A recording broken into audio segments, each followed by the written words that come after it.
Well, aloha, ladies and gentlemen, and welcome to PWT Talks NXT. I'm Kelly Wells. I'm your host, and we are talking NXT for February the 4th, 2025. Sorry that we started about 5 minutes later than normal, but I apparently had a kid who had friends over, and they were saying their goodbyes, and had I shown up, this would have been a very loud opener with many unexpected guests.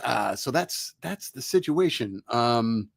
Yeah, a show that was, man, it felt a lot more developmental than last week, just because last week had 4 out of the 5 matches with main roster people in them. This one only had one. It was the main event, but there was only one match that had main roster talent in it, although it had a lot of soon to be main roster talent all over this show, I would say. So yeah, we're gonna be talking Royal Rumble, which is my favorite thing to talk about anyway, by the way. Oh yeah. Yeah. And yeah, had a great time. I think it was one of the best men's matches ever.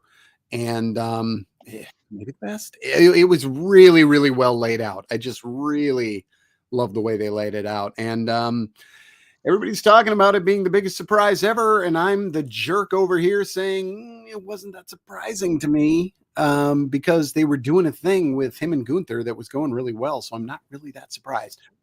Anyway, that is not the focus of this one. The focus of this one is the ladies, and there were 5 of them that were in the Rumble. And first and foremost, we're going to talk about Roxanne Perez. So I know we normally start with the main event of the show, but we are going to start with an even mainer event. Whoa. Royal Rumble. Are we allowed to do that? The mainest of all events. I think we dare. So okay. Talk about Roxanne Perez, Julia, Stephanie, Lash Legend, and Jada Parker all showed up in the Rumble. I think somewhere between 1 and 4 of those were inevitable. If somebody got all 5, hey, good for you. If I had been told there were 5, I think I would have got it right. And I might have considered Zarya, but on the other hand, I think when Zarya is finally in there, she's got to get a Diesel push. But it's not the right time for that to happen. So it's not the right time for her to debut. Roxy being like the station to station person, it was great for her. So, so there you go. Goodfella 1422 says, I really enjoyed the women's Rumble too. Lots of surprises. Winner was Matt. Otherwise, I hold it higher. I didn't love the match because they had way too many people there for much of the time. There were a couple of times where literally half the entire field was in the ring. And I just thought, what are you doing here? These stories are not being told. There's too many people in the ring to actually focus on anything. That said, the work was good, even though much of it was away from any kind of story. And the surprises, as you say, Goodfella, were good. So it was a mess. It was a well-worked mess. It's not something you couldn't have had 15 women in there. God, when I was in college, because there just weren't nearly enough that were on that level because, generations of women being told, yeah, you can't do this. So it's a brave new world out there that they can have a badly booked Rumble that is still well wrestled, as the men have had before, some really, really badly booked Rumbles that were still well wrestled. So, so that I think is cool as well. But yes, winner kind of meh, because I think we all saw it coming, and those who didn't pick it only didn't pick it because they thought it was too obvious. But this time, too obvious won out. But that's not what we're talking about. Although we will talk about her tonight. Nate, 5 NXT women in the Royal Rumble, and they all told very different stories in the Rumble, but one above all, and that is the one who has 1 foot deep into the Raw roster, and that is our girl Roxanne Perez. Man, oh man, oh man, have we seen her grow from milquetoast babyface to super cool heel. Nate, Oh talk yeah. about the women, but start with her, because why wouldn't you? Yeah, why wouldn't I? Why wouldn't I? Roxanne Perez over 60 minutes in the Royal Rumble. I would not have predicted that. Not that I didn't predict her being in the Rumble. We certainly talked about most of the women that were in the Rumble potentially showing up in the Rumble at one point or another over the last few weeks. But Roxanne Perez in particular was one that I think we were all pretty sold on her. If there were going to be any women at all to show up, Roxanne, I think, was kind of number one, what we were talking about. Very happy to see it, especially she was number 2, if I'm not mistaken, right? Or is that EO? Who's I don't that? remember. Sorry, number 2. Roxy was number 3. Number 3. Io Okay. was number 1. All right. I got them all I got both of them within a couple. I'm happy. Um, but no, especially where she came in, so early on in the match, and she lasted as long as she did. I think that says something about their uh, uh, their faith in Roxanne Perez. A lot of times, you get that person that's in the Royal Rumble that is going to be in there for an hour, 40 minutes, or something like that. Somebody that's going to kind of I don't know. I don't want to say run the show, but you kind of somebody in there that's been in there for a while that can kind of direct traffic a little bit. Chris Jericho's talked about being that person in the past. That's one conversation that I remember listening to vividly. But there obviously been many others, in the past. So to kind of be put in that position, I think says a lot about what they feel about Roxanne Perez. We've talked about when is the time for her to go up, and I think it's sooner rather than later. And I know we've been saying that probably for about a year, but I think the time's finally here, considering what's going on in her career. But amazing performance for her in the Rumble, and I think with that vote of confidence from Triple H and creative on the main roster, she's the sky's the limit. Sky's the limit for her. So we'll see what happens there with her. Julia and Stephanie Vaquer in the Royal Rumble. These were 2 names where I thought it was going to be either or. I was thinking, if potentially Julia, because obviously she's women's champion, they could have her walk out with the title, but then potentially Stephanie, because she's not the women's champion, and maybe she needs that push, that spotlight a little bit more than Julia. Something like that was kind of my thought. And those two, their careers are kind of so parallel right now that I was thinking maybe be one or the other there. Definitely glad to see both of them enter the Rumble and have the spot that they did. They weren't they had decent spots, but nothing necessarily to write home about. Nothing certainly like Roxanne Perez. 1 second, my voice is killing me right now for some reason. The next, Jada Parker. Jada, I loved the fact that she was in the Royal Rumble. She had a little bit of a shaky start when she first got in there. I don't know if it was nerves or just the fact that she there were so many bodies in the ring, and maybe she didn't quite know where to land or something. I don't know, but she felt a little bit like a fish out of water at first. And she, I forget who it was that she was tying up with right off the bat. And they were trying to do, like, whoever it was trying to sling her off the ropes, and it was like a very mistimed spot. That's one that really sticks out in my head. Other than that, though, I think she had pretty decent showing there. There was one more. Who am I forgetting? We talked about Roxanne Perez, Jada Parker, not Zarya, Julia, Stephanie, and I'm sorry, I don't remember which ones you said. I was talking about Roxy, talked about Stephanie and Julia, Jada Parker, and Lash Legend. Yes. Lash Legend.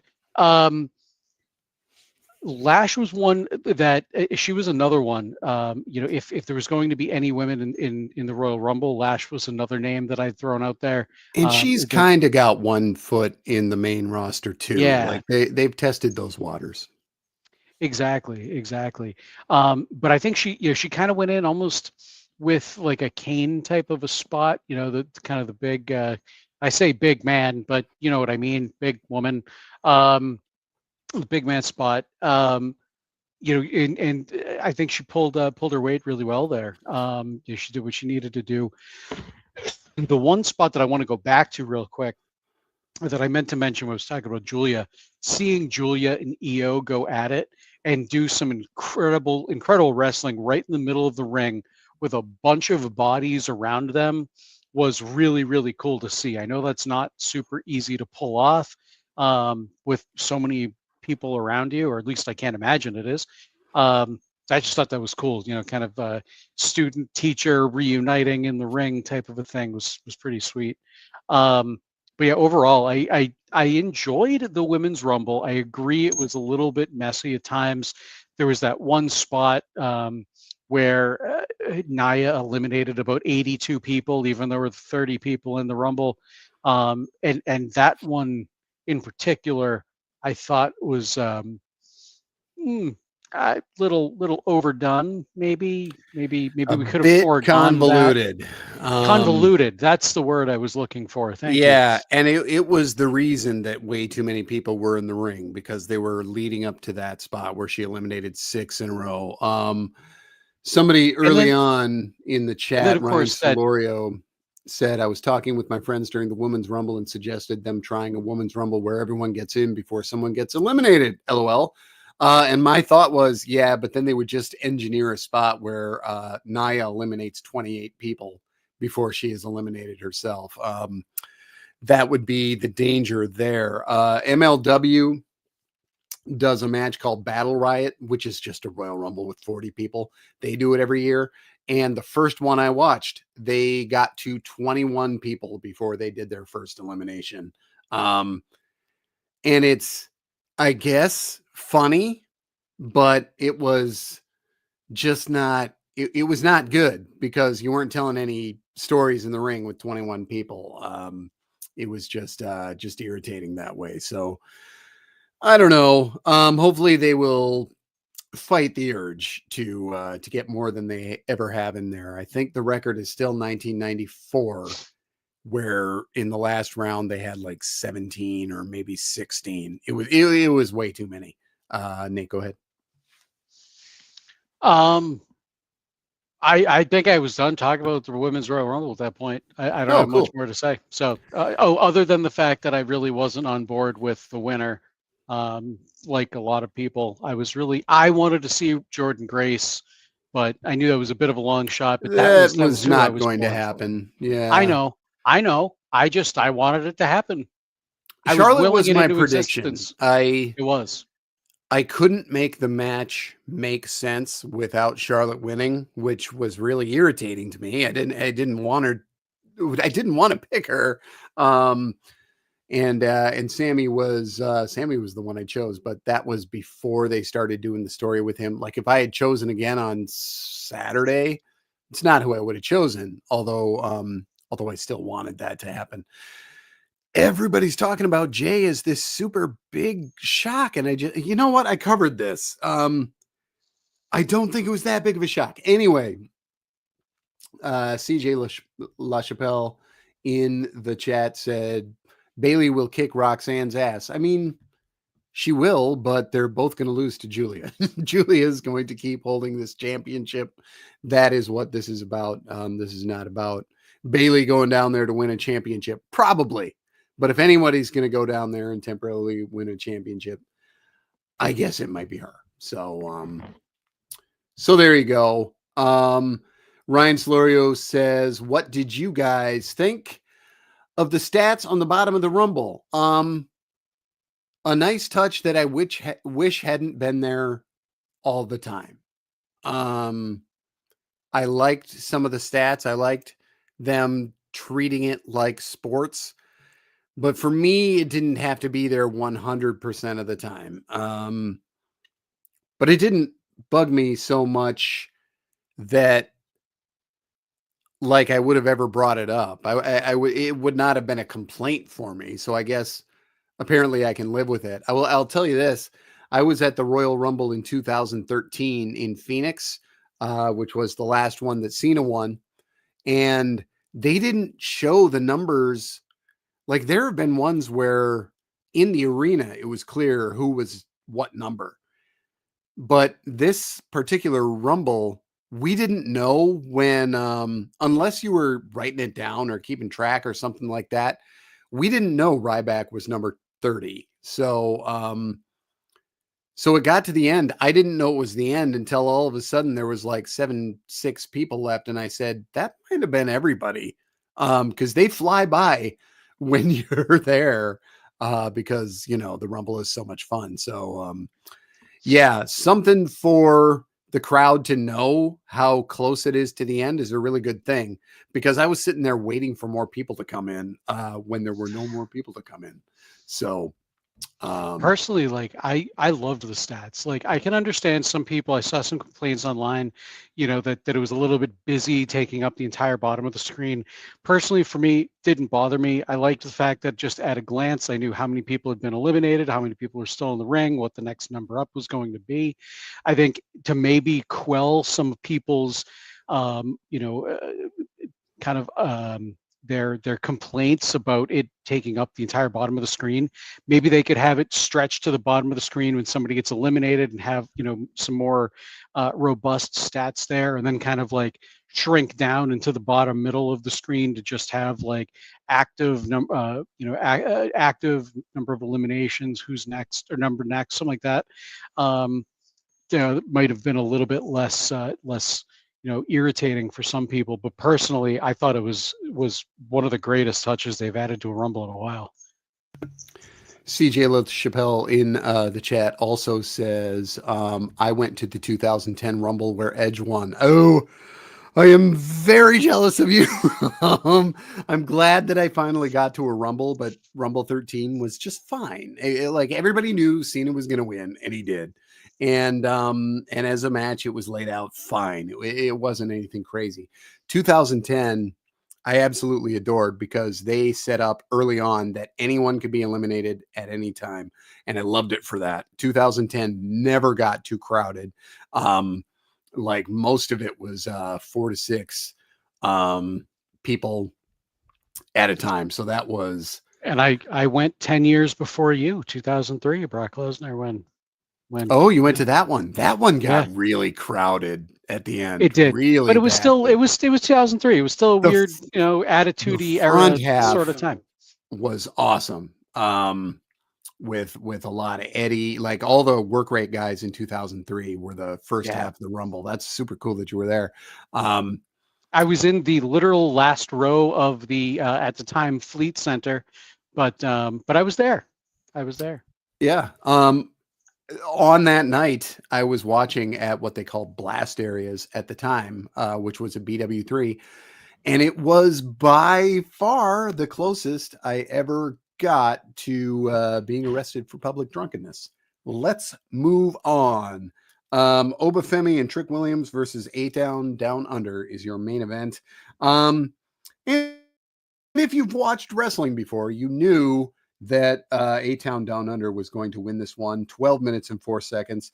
Femi and Williams just couldn't get along, and they set that up with a couple of talk segments earlier where these two had not talked to each other. So, and they both said, it'll be fine. It'll be fine. Of course, it was not fine.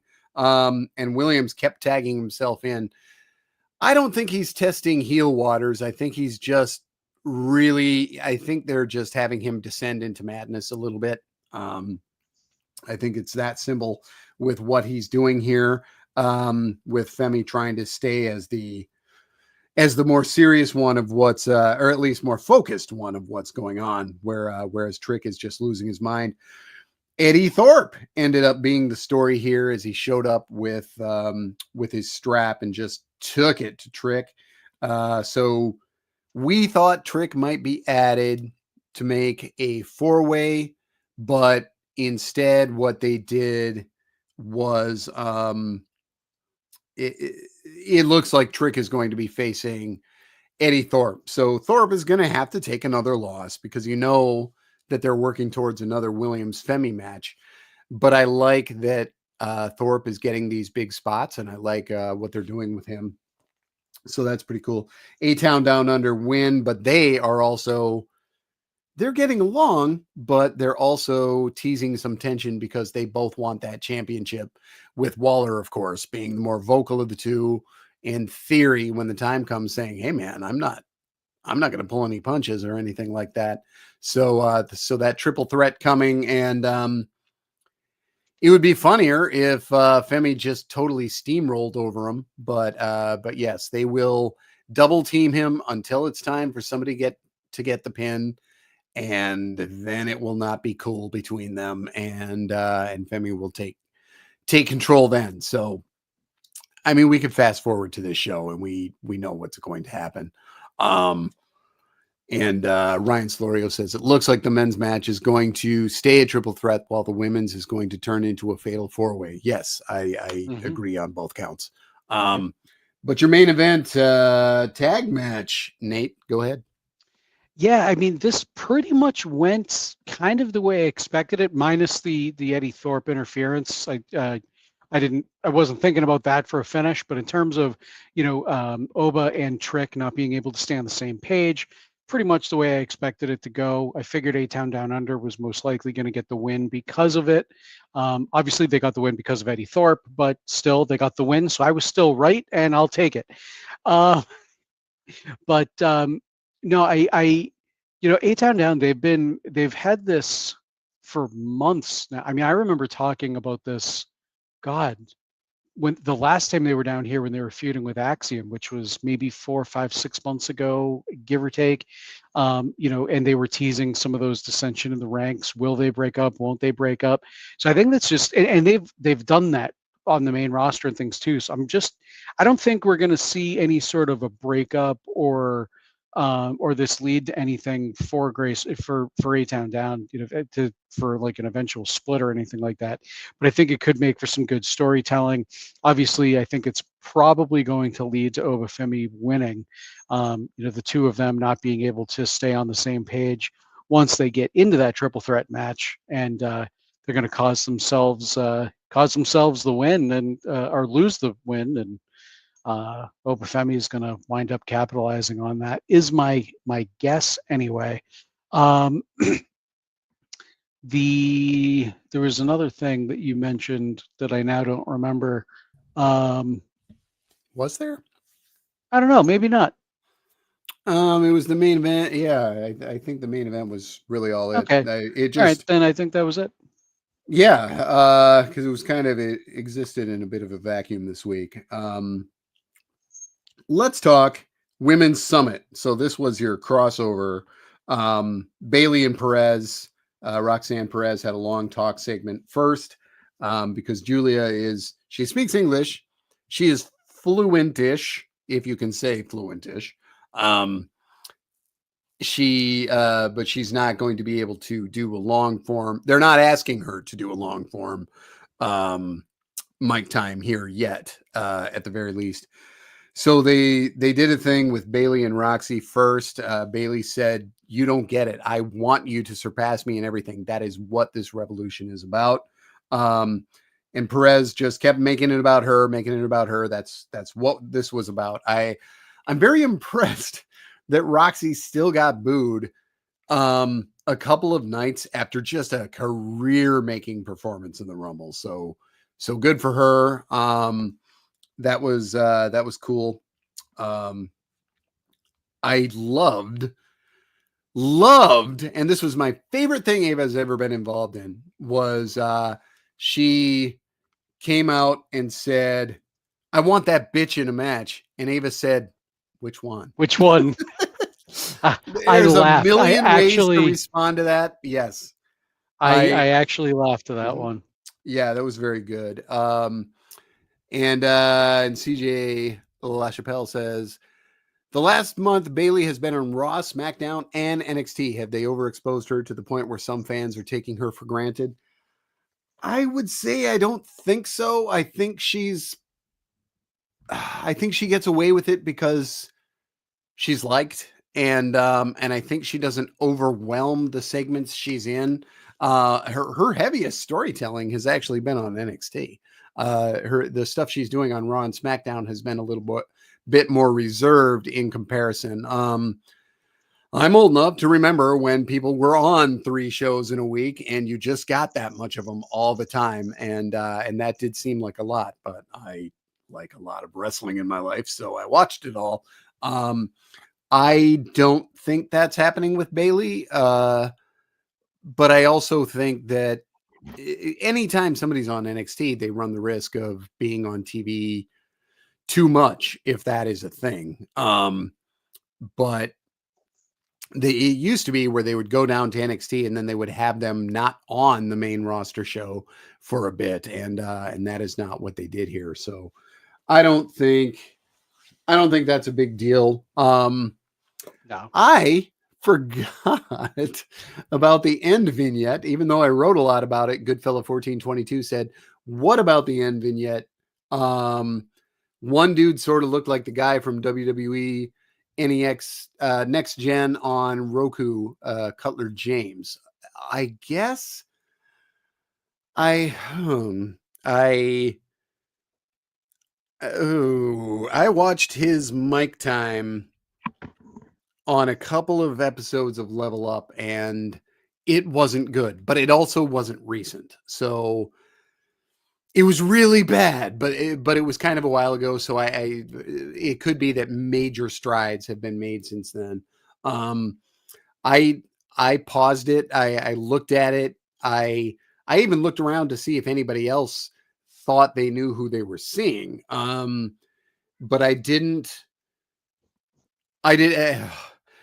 I don't know who we were shown. I think it's a new faction, but on the other hand, I don't know. One of these silhouettes has ears like Ludo Kaiser. I know. I thought that too, but I don't think it's him. And I guess they could be doing something different with Ludwig. And the only thing that keeps me back from that is they're already kind of doing something with him, but he's had to lose a lot, so maybe they're doing something new with him. I don't know. I don't know who this is going to be. It looks like a new faction, and I will say I don't know if they need a new faction trying to get more TV time, but they got what they got. So some people are going to be muscled out and they're going to lose TV time and they're going to be dropped before getting to the main roster, which is life, but it's a bummer when we cover them for a long time and we see them never make the main roster. So I don't know. I don't know what else to say about that. So on the Women's Summit, Nate, and the Bayley stuff. CJ LaChapelle is a big Bayley fan, as he is saying in the chat, and he's asking if they should give her a vacation.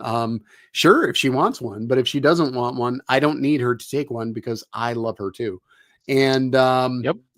Ryan says next week she's wrestling Raw, NXT, playing basketball on the NBA All-Star 2025, and then on Vengeance Day. Yes, I would never miss the NBA weekend festivities anyway, but the fact that Bayley is in it is making me so happy. Miz was in it a couple of years ago, and he made an extremely deep 3 that would have won the game, and was like, it was kind of the talk of the weekend. Miz making this shot out of just like from super deep that would have won the match for him. And yeah, but it didn't because time had expired like half a second earlier. So very cool for Miz, and everybody was, congratulating him on making that shot, but it didn't count. But yeah, I look forward to see if Bayley can do anything in that context, because as a baller, I don't know what she's capable of. But yeah, Nate, I could throw to you on the Summit for real this time, and I want that bitch in a match. I want to put up that GIF of Ron Burgundy just going, "I don't believe you." that you're throwing to me this time. But now it's just me. So apparently you weren't lying. For those watching on YouTube, it's just my ugly face up on the screen. Anyway, Women's Summit. I liked this. I mean, yeah, Charlotte showing up, a little bit of star power, a little bit more star power on the show never hurts, even though I'm not, the biggest Charlotte fan at the moment, and I wish the Rumble went a different way, obviously. But that said, I do like the fact that they are bringing the NXT Championship into, I guess, world title status. Right? You can challenge for any world title you want if you're a Royal Rumble winner. They did this a few years ago, again with Charlotte and Rhea Ripley. Charlotte came down and challenged for the NXT title. They alluded to that. Obviously tonight they talked about that. She did that. I don't know, 3-4 years ago at this point, however long ago it was. And I like that they've kind of got back to that, because the last couple of years they haven't mentioned it anyway for the Rumble, at least that I remember. So that's cool. Kind of it makes NXT feel a little bit more important, feel a little bit bigger. And I think that's the way it should be. Bayley, I don't think they're overexposing Bayley whatsoever. I think they're utilizing her perfectly right now. Sure, she's on TV a lot. They're doing a lot of things with her, but again, I'm thinking she's loving it. I mean, she's the type that she has such a deep love for NXT. We've heard her talk about that on many interviews and things like that. Out of character, talking as Pam. She has a deep love for NXT, so I think she really enjoys going down to NXT. And obviously, I'm speaking for her. I don't even know her, so I'm just saying. I feel like she really does enjoy going down there, and training and kind of reliving her past as well. And also passing on the knowledge that she has onto other people. I'm sure one of the reasons that she's now involved in this soon to be fatal 4-way. If we think it's going the way we think it's going. But no, I think she's kind of in the right spot here. Everybody else though, like Julia, obviously, like you said, she's going to be the one walking away with the title, no doubt about it. It's way too early into her run for her to lose it, especially with the way that they're pushing her. I don't think they'd want her to lose it unless there was some crazy shock value type of a story they were going to tell me. I think it's best to have the title around her waist or over her shoulder for another 6-7 months or so, if not longer. So, not going to focus too much more on the Rumble, I promise. No, I say that, but there's a really good chance that I will. But CJ in the chat says, I don't hate Charlotte, but she's been gone too long to get a championship match right away, in my opinion. Okay. I'm torn here because I didn't want Charlotte to win just as much as everyone else. But if you're going to use Charlotte at all, this is the use for her and it's kind of like, using real life book. It's a little bit meta because they're using the booking of she's the chosen one, and that's why people boo her, and that's the heat they're using. So it's a little bit iffy from a heat standpoint, but it does work. People don't want to see it, so for whatever reason that is, they make it happen. I wasn't surprised she won, but I was really surprised that they put her in there with Nia and Roxy, both nasty heels at the end. And I'm like, don't try to make Charlotte the babyface happen. It seemed like the person who booked that was like, people are going to want to see Charlotte, and they're not. So it seemed like it was booked by somebody who was surprised by that, unless they wanted to lean into it, book her as a babyface, and then make that the reason that everybody hates her, because it's like, what are you doing? So it was weird in the moment, but I think it might have been a weird I don't That was know. kind of the way I took it, like, because I kind of took it like she was acting a little bit as a baby face in the Rumble itself, the way, her mannerisms and things like that. And then, Yeah. last night on Raw is where it finally switched. It flipped, and then obviously tonight continued. So that's I kind of think that might have been, you might be onto something there. Yeah. And you know what? We're allowed to talk about Charlotte because she was on the show tonight. She did not go to the ring, which seemed weird at first, but if she had gone to the ring, then when they attacked her, uh, when Cora came out and attacked everybody with the staff, it would have been weird to have a standoff with Charlotte when that's not the story at all. Like that's not why she was there. So she couldn't be in the ring for that. Because we're talking Rumble, CJ says, one last Bailey question tonight. At some point, should Bailey go back to the hugger or a new version of that gimmick? I'm a big fan of the statement. You can never, you can't go back again. I've always believed that before and since Lord of the Rings told us that story. But yes, I don't think you can ever fully go back again. I think that a more badass version of that character who can hug somebody if she feels like it. Because she has a few times with kids on the ramp who were either dressed as her or whatever. I think that Bailey is just fine as the angrier version of As the role model. who could be that. Yeah, as she's the role model. She's kind of a hybrid of those things. Ryan Solorio says, I think she outgrew that gimmick. Yeah, that's a simpler absolutely. way of saying what I'm taking way too many words to say. Yeah. That is, I mean, it's like the Doctor of Thugonomics, right? Like, mhm. we've got a lot of love for that character. At least I've got a lot of love for that character, as much as I hated that character growing up and thought it was dumb. But I also live like really close to West Newbury, and it's like such an affluent town. I thought of like a that type of a character from West Newbury was crazy. But anyway, point being, that totally aside, it's like the Doctor of Thugonomics. John Cena can never go back to that character, but he's like taken that character out every once in a while and gone back to it for like one night only.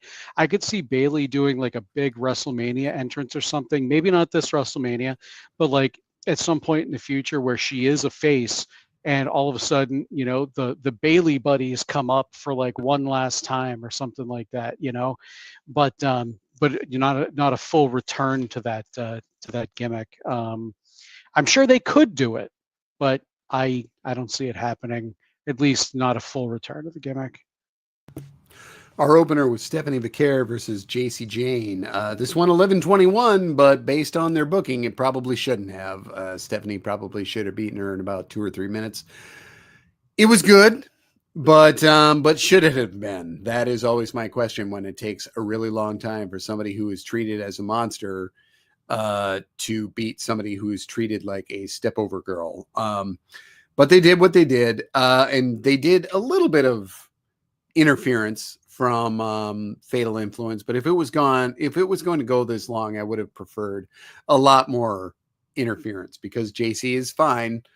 She doesn't get that huge push, but Stephanie is better than fine. She is the finest, folks. She's great. I'm big Stephanie Vicaire backer. You can hear me talk about that on the show. If you're in person, you will hear me really, really go on and on about Stephanie Vicaire, but definitely did during the Rumble with my friends who were there, who a couple of them knew who she was, and a couple did not know who she was. And man, oh man, did I just go off talking about my love for Stephanie Vicaire. Anyway, she won this opener and is on a fast track to a match with Fallon Henley that I think was made official for Vengeance Day, but my memory, it do go. So yeah, anything on the opener? Not a whole heck of a lot, really. I mean, Stephanie is. I really agree with what you said in terms of I wish this was a 2 or 3 minute match. Nothing necessarily against JC, but she's not anybody that has been booked and put into a position that you would think would be able to go 11 minutes and 21 seconds with Stephanie Vaquer, who they're kind of pushing as, like you said, a monster, type of a character, somebody that's going to be really tough to beat and things like that. This to me almost, I mean, if I'm really, really thinking about it, like, maybe would have defined Stephanie down a little bit. Obviously, I don't think it really does in the grand scheme of things, but that it may have said something to a couple people, a couple of fans out there that maybe Stephanie isn't as important as we thought she was, or something like that. I don't think that's the case. Obviously she had the spot in the Rumble and all that we've been talking about. So there's that. But yeah, I don't have a whole heck of a lot more to talk about here. I was going to bring up Kalani, but that wasn't this match, so we'll talk about that when we get there. Kalani Jordan faced Carmen Petrovic. This was, I say Petrovic, they say Petrovich, and it seems arbitrary, which when real life people go with the IC at the end. Okay, Petrovich. This was the rarely seen reverse decision. 10:37, Carmen Petrovich defeats Kalani Jordan, which is to say Jordan wins the match, but then she loses her mind, barking out at Jada Parker, who was sitting in.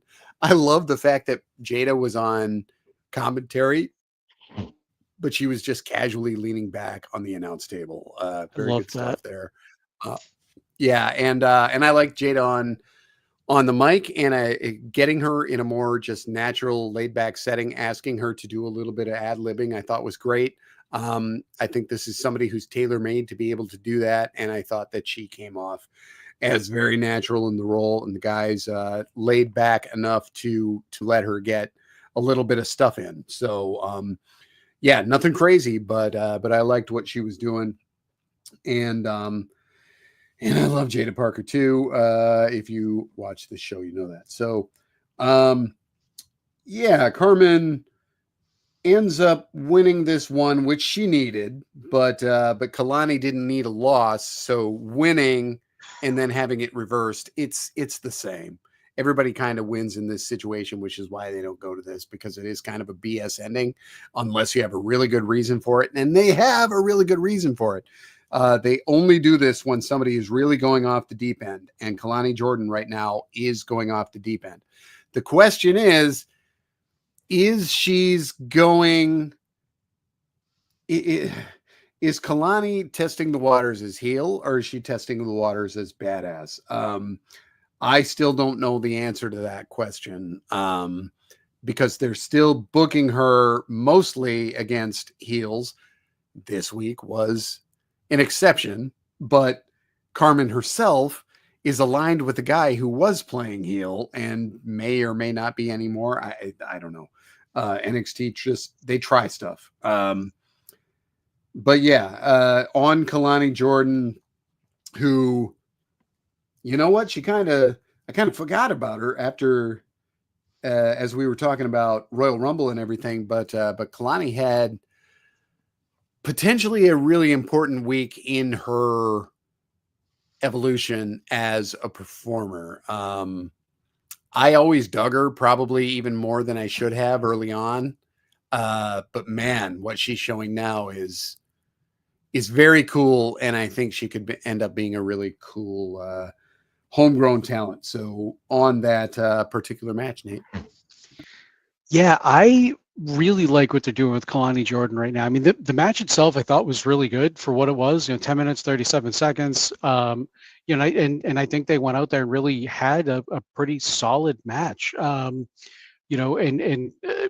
obviously Kalani from her debut, we haven't really had an issue with anything that she's done in the ring. Petrovich here and there, with her matches have been meh. But I think the two of them really had some great chemistry here, and I really like this match. But Kalani, I think right now, and again, this opinion may change as I think about things, or as after next week's show. But I think with Kalani, it's kind of a similar thing to what they're doing with Trick Williams, and uh, they're not going heel, but it's kind of this dissension into madness. With Trick Williams, I think it's more of that dissension into madness. With Kalani Jordan, I could see them potentially going to a full heel turn just with the stories that they're telling, but I'm not necessarily convinced of that just yet. I kind of think it might be a test to give Kalani just a little bit more to her character, and make her a little bit more of a badass than she's been. Just kind of this, I'm a gymnast and I'm happy to be here type of character that she's been since she's debuted, which can only really get you so far. It obviously got her, at the inaugural North American Championship win, so there was that. But I think that that was such a I don't know, a bland character, if you will, that it needed something. She needed something. And we've actually talked about that right here on the show in the past. So that's kind of where I think that's going, at least as of right now. My opinion on that might change as the story does, but as we are right now, that it's kind of what I think we're going to see out of Jordan in the future. Nate, why have I not mentioned the name of Fandango? I was very I, excited to be like dancing in my chair again. Not gonna lie. there was a little kid doing the dance that I clocked as I was watching, and I I was saw like, that. "Is Was he he even old alive? enough?" Yeah. Maybe it's his son. I don't know. But yes, his name now JDC, but they had their cake and ate it too. They called him JDC, but they mentioned that he was the old Fandango, and they played his music, and he too pointed at the music and was like, "I love that. I love hearing that." Um, yeah, he's still who he is. I think he's still going to be perfectly good in the ring. He's still perfectly average on the mic. Never broke through to that next level as a guy who could promote his stuff. But there's this likability about him that is just undeniable. So that even though he's not totally putting it together on the mic, I don't care. He's very good. They also mentioned Tyler Breeze. We didn't see Tyler Breeze, but he said when you Lexus King mentioned Tyler Breeze used to be his partner, and I was just psyched to hear Tyler's name. Lexus, he was in a whole new world as far as obnoxious facial hair, and Fandango even said, JDC said, you look like you spray painted on your face today, which I thought was a pretty good taunt. And then he was corrected to just no, it was a paintbrush. And Lexus King, just as much of a tweener as he's played lately, he just went full heel this week. And the most heelish thing he did was say that the Heritage Cup match is just going to be one fall to a finish, which takes away everything that made it interesting. So that honestly is the most heelish thing he did. Healing on Fandango is nowhere near saying, I'm going to take a championship that has a cool identity and say to hell with it. So yeah, I thought that Pillman Jr. acquitted himself pretty well here. That was a calculated Pillman Jr. comment there because he made much mention of his dad on this one again. Said again, I don't know him.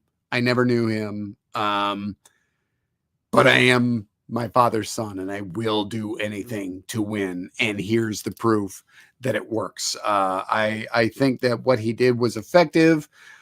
I still am not sure that I need to see him on my wrestling show, but all the same, I think that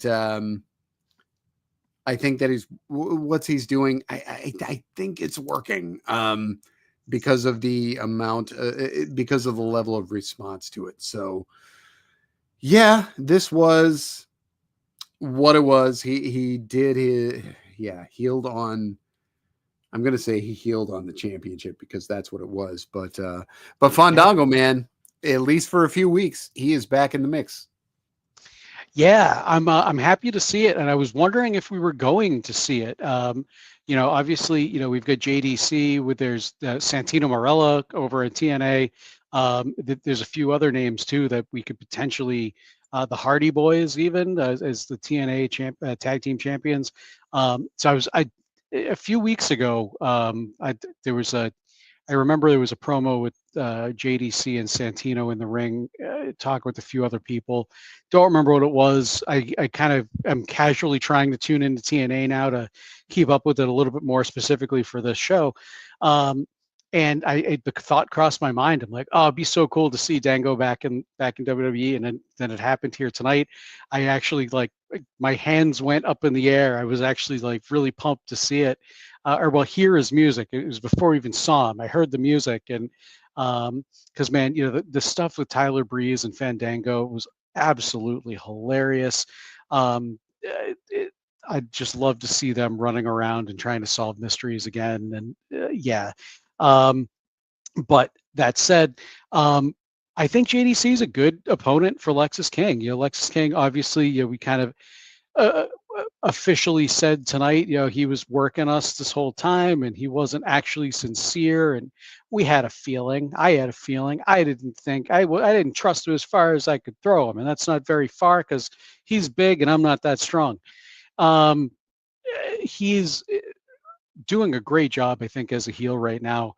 The more the obnoxious the facial hair, I think the more obnoxious the heel as well, which is great.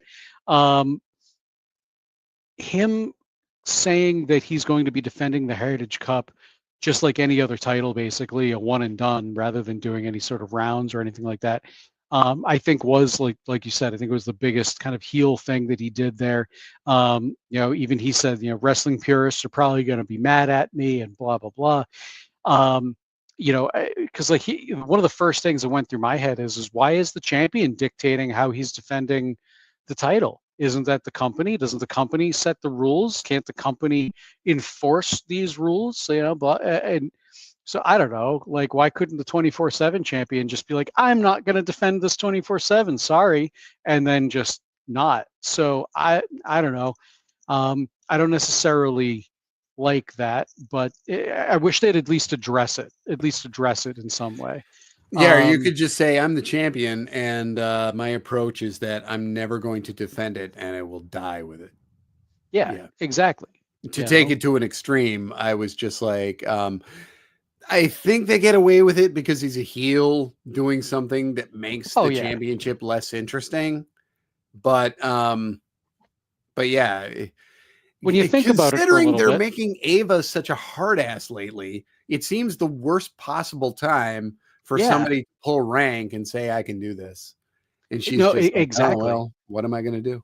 Yeah. And that was kind of exactly where, my mind was going with Ava. She's kind of like, take no shit right now. And she's kind of taking some shit from Lexis King in this title, but whatever.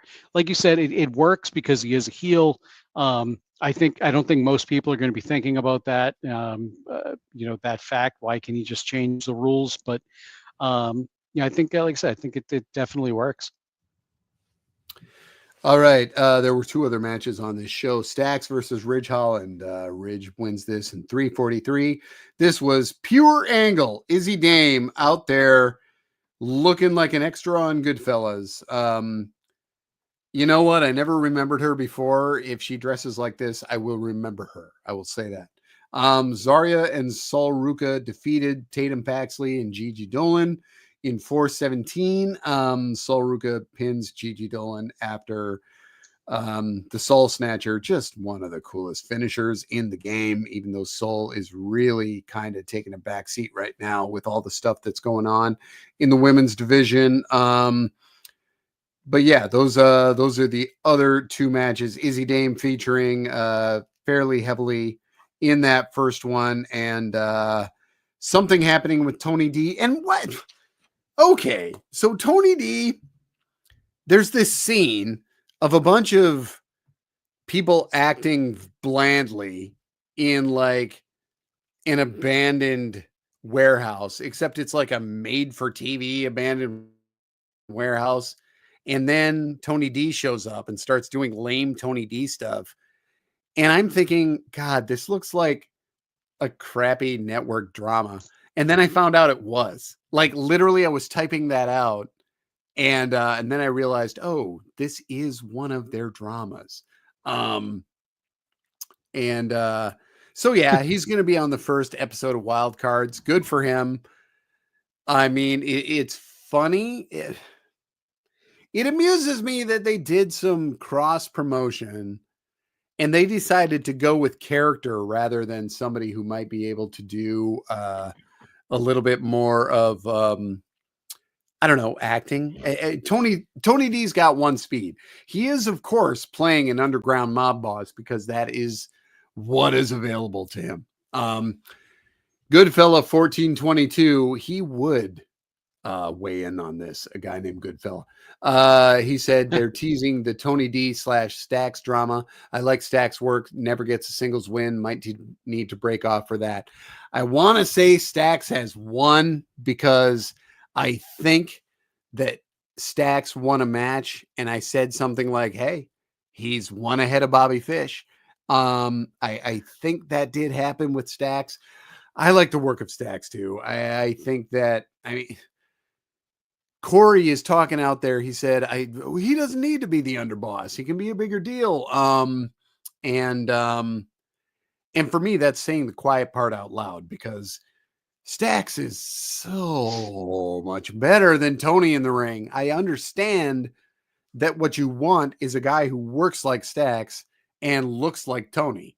But if you can only get one, get the guy who works right because you might be able to fake it with what he looks like. The guy who looks right but can't work, that worked in the 80s. It's less likely for fans to accept it now. They used to, but they don't necessarily accept it to that level. I don't know if I'm Tony's biggest backer or his biggest, or the guy who just dislikes him the most, because I'm always on him, but I just like when he does good stuff, I'm so excited about it. But most of that stuff is outside the ring. In the ring, he's just a dude. So anyway, those were the two other matches: Stacks versus Ridge, Zarya and Soul versus Paxley and Dolan. Yeah, and anything either of them might have done outside the ring. Sure. So first on the segment with Tony Stacks promoting the wild cards, Ryan Solario says that when I saw the CW logo in the corner, my first thought was that the CW were producing their segments now. My first thought was why are they showing this on Netflix? Because I'm watching NXT on Netflix now. If you're outside of the United States, you can watch it on Netflix, or if you have a VPN, you can watch it on Netflix. I decided I'm not going to pay $80, $90 a month for YouTube TV anymore just to watch WWE. So I'm paying $4 for a VPN, and I'm just pretending I'm in Canada. So watching it on Netflix, there's a lot of, anytime that they do any sort of a voiceover and commentary for CW or there's or anything like that, they either they mute the commentary team, or they'll put up some sort of a WWE graphic on the screen while they're playing a CW ad or spot to this people watching on CW.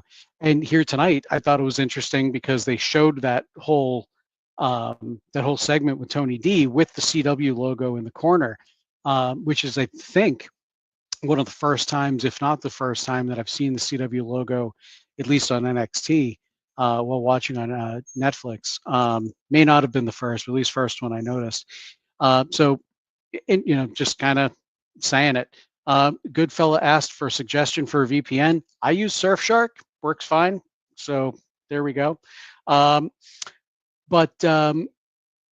anyway, I should probably talk about the match. I talk about tech stuff during work. I'm an IT guy. Channing, it's Stacks versus Ridge. I'm kind of growing old of this Ridge Holland Tony D'Angelo feud. They're both. I don't know. I think I'm a little higher on Tony D and the family than Kelly is, but not by a whole heck of a lot. We share a lot of the same opinions. I think. I just have I'm a little bit higher on said I personally like the mafioso gimmick. I am drawn to it. But I don't really care about Ridge Holland. I don't really care about the family as much as I do other acts on the show. I'd just assume see these two acts move on to do other things with people that I care a little bit more about. That's just me. So is what it is. The match itself wasn't bad. Like Kelly said, stacks can certainly work. I really do like what Ridge Holland is doing as a heel as opposed to his face work. So I want to say I don't care about Ridge Holland. I do. I'm interested in seeing what he's doing, but like I said, I wish it was with somebody else right now. The women's tag team match is Zarya Sol Ruca, Paxley, and Dolan. Again, this was it was a good match. Nice to see Zarya in the ring and get some time. I wish she'd get a little bit more ring time and maybe a bit of a better spot. They're kind of using her somewhat sporadically. She came in right behind Julia and Stephanie Vaquer into the company, and I don't know. I thought maybe she was going to have more of a run like they're having. So I'm a little bit disappointed with the run she's had so far. Now, granted, not everybody can be at the top all at once. I know that. So maybe it's just not Zarya's time yet, and we'll see that in a few months.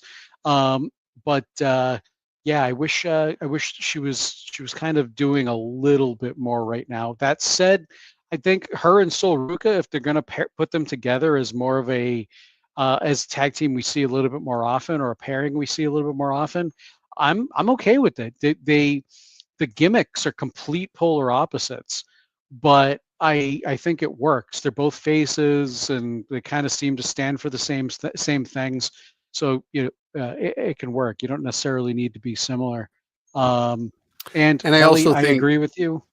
I think it's funny that that Ruka's trying to talk Zarya down as she is just like saying everything she thinks to the people across from her, and Ruka's like, dude, just be cool. And Zarya can't be cool because she's a monster, and monsters aren't cool. They just do what they do.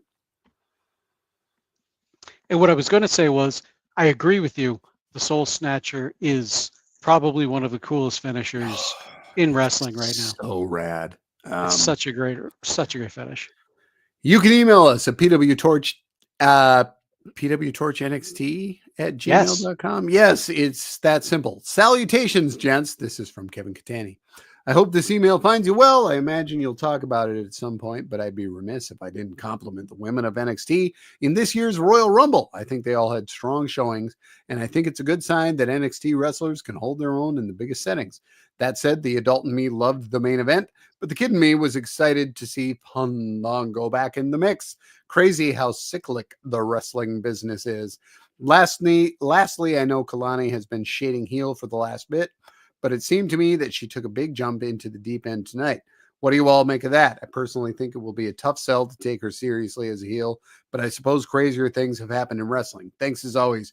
Go VIP and listen to 8YB. Office hours are now over. The Professor, Kevin P. Catani, PhD. Here's the deal on Kalani. I think that the difficulty in taking her heel comes from the fact that she is conventionally hot. I'm sorry to say it so bluntly, but she is. And I think that is what some people are having trouble with in terms of her being heel. Not that you can't be that and start that way, because you can be snotty, but she is conventionally extremely good looking, and she started as a bland babyface, so it's tough to go anywhere from there. What we are seeing as they evolve and find new stuff for her to do is that she can be nasty.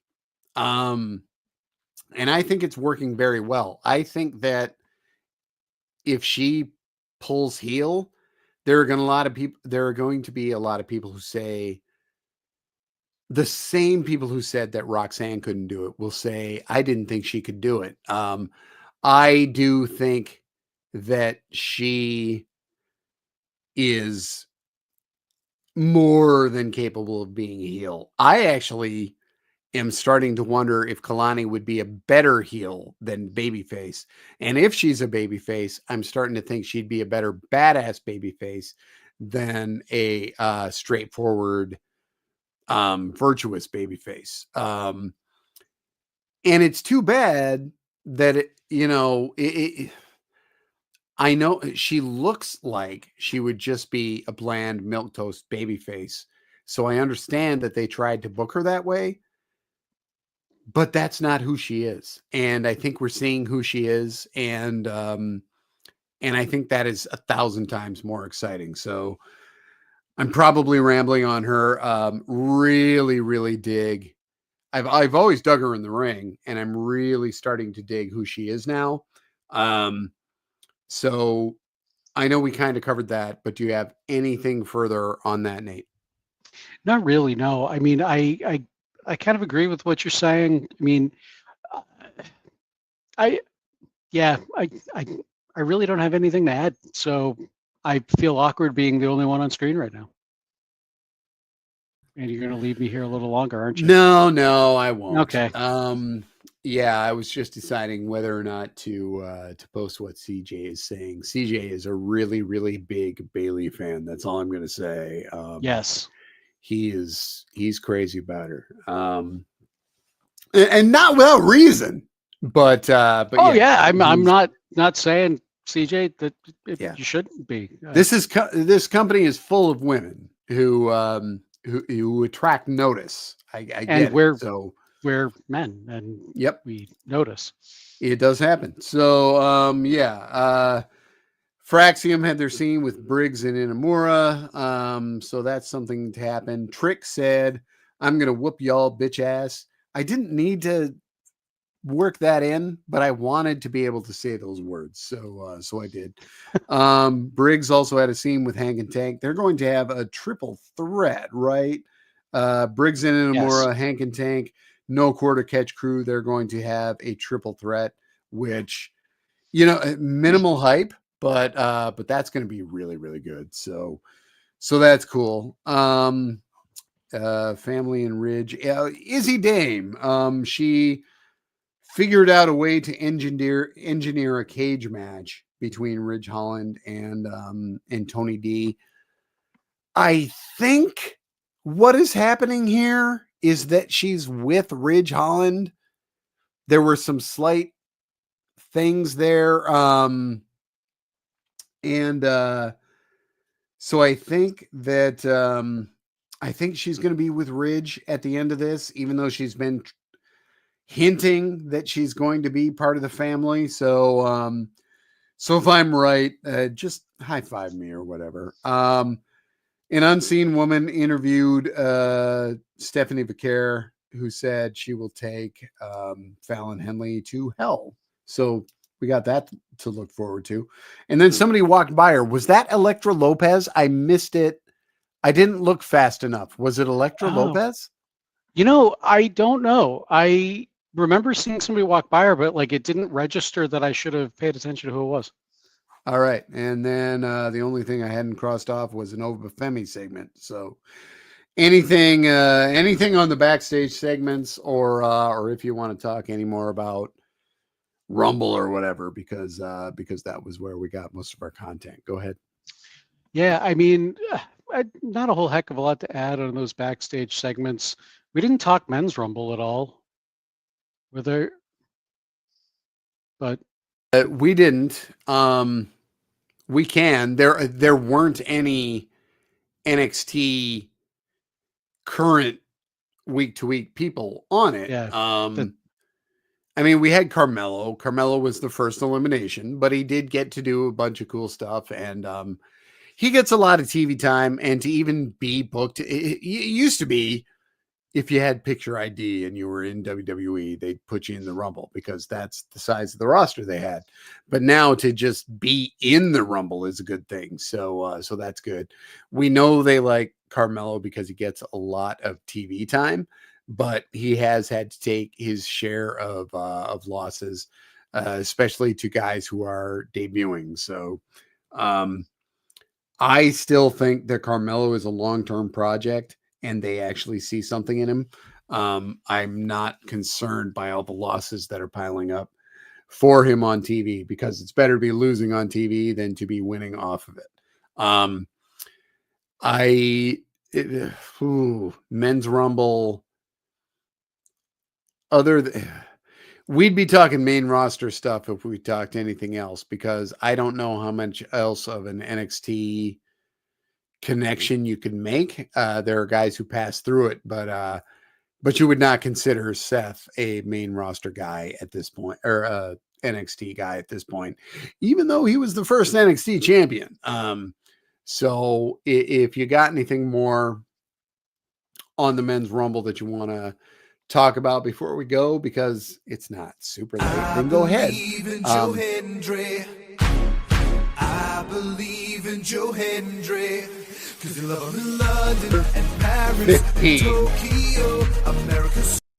I've been waiting for 1 hour and 11 minutes Joe Hendry, for you to say Joe Hendry just so I could do that. And he was in this thing for just 2 rounds or so, but he got to be in it. The man has been in a Royal Rumble. And he's what? He's like 34, 36. He's not like super young. But if they decide that they want him, then that's great. And HBK loves him. So I've gotten to do a couple of media calls with HBK. HBK gushes about Joe Hendry. He talks about how smart he is, how most of his act is created by Joe Hendry himself. And he just loves having him around because Joe Hendry wants to learn and he wants to teach. He is a guy that everything they said about how much they love Ilya Dragunov, they say the same thing about Joe.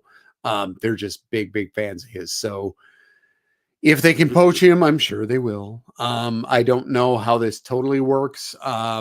We obviously have seen at least one change as it looks like Jordan Grace is in WWE and not TNA anymore.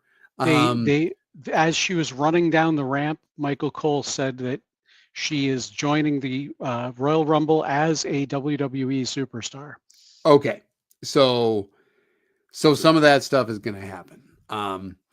What TNA gets out of this is still, who knows? I mean, exposure. But WWE is going to get the talent. So, totally. If you get all the exposure, but all the people that people want to see are in the WWE, then whatever.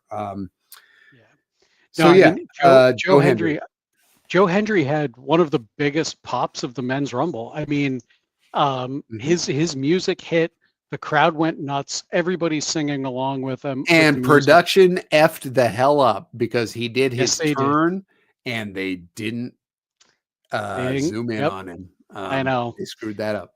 But it's okay. He was still there. I was so excited. I didn't quite actually even realize it until you just said it. So there's that. But no, I at least wanted to mention it. And like I said, I specifically didn't say his name because I was waiting for you to say his name so I could make him appear. So you did. You got it. Yeah. Yep, had to. But no, I think that that pop that he got really, I hope they were paying attention. I mean, I'm sure they were paying attention to it, but I think that's going to be something that Triple H and company remembers. And if and when it is time for him to move on from TNA, I think he will easily find a home in the WWE. Yeah, so that I believe is our show. Unless you got anything more that is itching at you. Nope, that was the only thing I queued up. Yep, and I'm not surprised in hindsight. I'm almost glad I missed it, so you could assault me with that later in the show. So too, I am Kelly actually. Wells. You can find me on Blue Sky at Other Kelly Wells. And Nate, who are you? Nate Lindberg. You can check things out I do. Wow, let me try that again. I'm Nate Lindberg, and you can check out the things I do at natelindberg.com. Cool. We will see you in 7.